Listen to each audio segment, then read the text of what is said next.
శ్రీ దుర్గాదేవి జ్యోతిషాలయం. ప్రేమించిన వారు దూరం అవ్వడం, భార్యాభర్తల మధ్య గొడవలు, విడాకులు, కోర్టు సమస్యలు, స్త్రీ పురుష వశీకరణం, ధనం మరియు బిజినెస్ సమస్యలు, వివాహం ముడిపడకపోవడం, చెడు ప్రయోగ నివారణ మొదలగు ఏ విధమైన సమస్యలు ఉన్నా గురువు గారిని సంప్రదించండి. అన్ని విషయాలు ఫోటో చూసి ఫోన్లో స్వయంగా చెప్పబడును. గురూజీ భవానీ రాజు. Phone number 8919346347. తులరాశి జాతకులు, ఈ రోజున మీరు తిట్టుకున్నా సరే ముమ్మారు జరిగేది ఇదే.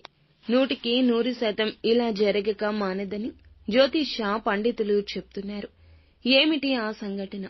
ఈ రోజున మీకు ఎటువంటి పరిస్థితులు కలగబోతున్నాయి? కలిగే శుభ అశుభాలు ఏమిటో వీడియోలో తెలుసుకుందాము. వీడియో మీకు నచ్చితే తప్పకుండా ఒక చిన్న లైక్ అయితే చేసి మమ్మల్ని సపోర్ట్ చేయండి. ఇక ఆలస్యం లేకుండా వీడియోలోకి అయితే మనము వచ్చేద్దాము. ఈ రోజు దాదాపుగా అనుకూల ఫలితాలే గ్రహాల రీత్యా ఉన్నాయి. గ్రహాల యొక్క సంచారం యోగదాయకంగా ఉంటుంది. ముఖ్యంగా చంద్రుని యొక్క అనుకూలత అధికంగా ఉంటుంది. ఇందుల కారణంగా ఈ రోజున వీరికి రోజువారీ పనులన్నీ సక్రమంగా పూర్తవుతాయి. కాలం ప్రశాంతంగా నడుస్తుంది. ఇంకేమి కావాలి చెప్పండి? మీ మనస్సు ప్రశాంతంగా ఉంటుంది.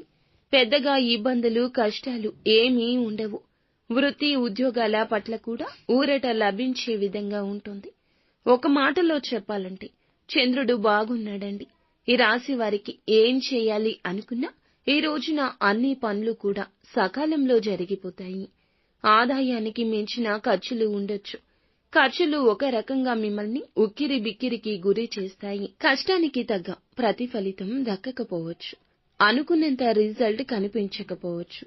కానీ మీ మనసు దేన్ని పట్టించుకోదు. ఈరోజు ప్రశాంతంగానే ఉంటారు. అలాగే నేను చేయాల్సిన పని చేస్తున్నా కదా, నా తప్పు లేదు కదా, ఫలితం భగవంతుడే చూపిస్తాడులే అనుకుంటారు. భారాన్నంతా భగవంతునిపై వేస్తారు తప్ప మొండితనానికి పంతానికి పోరు. ఆరోగ్యం విషయంలో జాగ్రత్త అవసరం. శారీరకంగా అనీజీగా ఫీల్ అవుతారు. దీర్ఘకాలిక సమస్యలు బాధించవు. చిన్న చిన్న అనారోగ్య సమస్యలు ఇబ్బంది పెట్టొచ్చు. ఈ రోజు తలనొప్పి ఉంటే మరొక రోజు కాళ్ల నొప్పులు, మొన్న ఏదో సమస్య, ఇలా చిన్న చిన్న సమస్యలు ఎదురు కావచ్చు. అధికంగా విశ్రాంతి తీసుకోండి. వివాదాలకు దూరంగా ఉండండి. లేదంటే అననుకూలత ఎక్కువ అవుతుంది. వ్యాపారస్తులకు అనుకూలత ఉంటుంది. ఉద్యోగస్తులకు మాత్రం ఒత్తిడి అధికంగా ఉంటుంది. పాత స్నేహాలు ఉపయోగపడతాయి. కొన్ని విషయాల్లో పాత పద్ధతుల్లో ముందుకు వెళ్లాల్సి ఉంటుంది.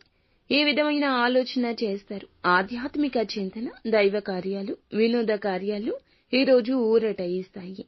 నిత్యము కూడా ఈ రాశి జాతకులు హనుమాన్ చాలీసాను పఠించుకోండి. సుబ్రహ్మణ్యేశ్వర స్వామిని ఆరాధించడం కూడా మేలు కలగ చేస్తుంది. అంతా మంచి జరుగుతుంది.